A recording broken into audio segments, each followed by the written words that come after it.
Saudara, pencalonan Sherly Juanda sebagai calon gubernur Maluku Utara memiliki kisah yang pilu. Ia mencalonkan diri demi melanjutkan perjuangan mendiang suaminya, Benny Laos, yang sebelumnya menjadi calon gubernur Maluku Utara. Benny meninggal dunia dalam insiden kebakaran saat berkampanye.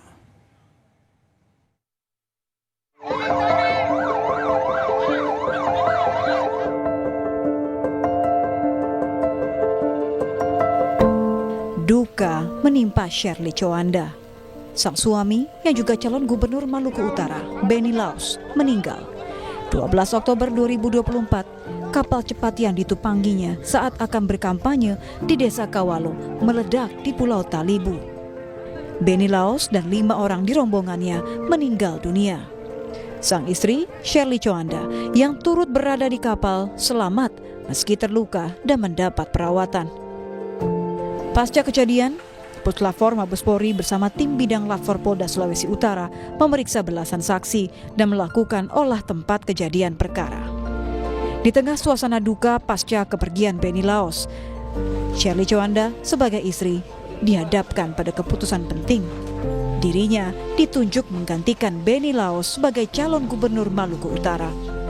Karena ini bukan tentang perjuangan satu orang anak bernama Benny Laos. Ini bukan tentang perjuangan seorang anak bernama Sherly Juanda. Ini tentang perjuangan ratusan ribu masyarakat anak Maluku Utara. Sherly diusung 8 partai koalisi, yakni Nasdem, PKB, Demokrat, PAN, P3, Gelora, PSI, dan Partai Buruh. Meski mengaku masih berduka, Sherly menyebut dirinya bertekad melanjutkan perjuangan suaminya untuk warga Maluku Utara. Perjuangan yang berbuah manis dikala hitung cepat Pilgub Maluku Utara pada 27 November 2024 menunjukkan Sherly Juanda unggul, meski masih harus menanti rekapitulasi dan pengumuman resmi KPU Republik Indonesia. Tim Liputan Kompas TV.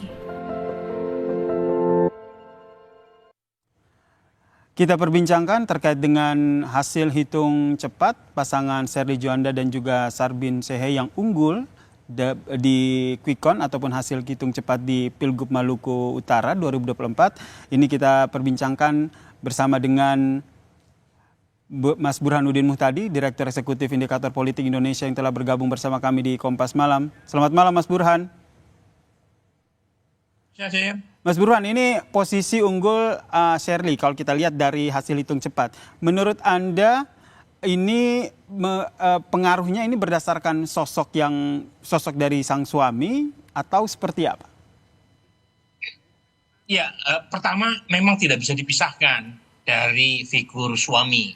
Benny Laos adalah Bupati Morotai yang dipersepsi positif dan beliau maju sebagai calon kepala daerah melawan 2 bupati. Pertama adalah Muhammad Kasuba, yang kedua adalah Alion Mus. Nah, di antara 3 bupati yang maju dalam pilkada Provinsi Maluku Utara, itu persepsi positif ada di Benny Laos. Nah, ada lagi satu calon yaitu Pak Sultan Tidore Haltingsyah, tapi tidak punya pengalaman sebagai figur kepala daerah. Nah, jadi figur Benny Laos tidak bisa dipisahkan dari Sherly Juanda. Tetapi ada faktor yang membuat masyarakat simpati, terutama kita tahu Sherly kan juga menjadi korban dari meledaknya speedboat yang menewaskan suaminya. Dan Sherly seperti terpanggil untuk menunaikan impian suaminya dalam rangka memajukan Provinsi Maluku Utara. Dan bukan hanya menjual kesedihan, tapi dalam debat-debat calon gubernur, Sherly sangat telak unggulnya di mata responden Maluku Utara dalam survei-survei pasca debat. Ya. Dan itu saya kira tidak bisa dipisahkan dari pengalaman Sherly sebagai ketua HKTI setempat, kemudian aktif di PKK, dan jangan lupa dia lulusan dari 2 universitas di Eropa. Jadi dia tidak hanya punya kemampuan sebagai ibu, bukan hanya seorang ibu rumah tangga, istri dari Benny Laos, tetapi personal quality-nya, kemudian kemampuan debatnya itu cukup mampu meyakinkan masyarakat Maluku Utara ya, Sir. Oke. Jadi bayangkan dia terpilih dengan menyandang triple minority di Maluku Utara. Dia seorang Kristen di provinsi yang 75% Muslim. Yang kedua, dia keturunan Tionghoa. Dan terakhir, dia seorang perempuan. Jadi Ini yang sebenarnya triple ingin saya, minority. Mas Burhan, ini yang sebenarnya ingin saya elaborasi lagi terkait bagaimana background dari Sherly Juanda, kemudian apakah hanya sosok dari sang suami Benny Laus yang berpengaruh atau ada kerja partai politik juga di sini, Mas Burhan. Kita perbincangkan ya. Usai jeda, tetaplah bersama kami di Breaking News Kompas TV.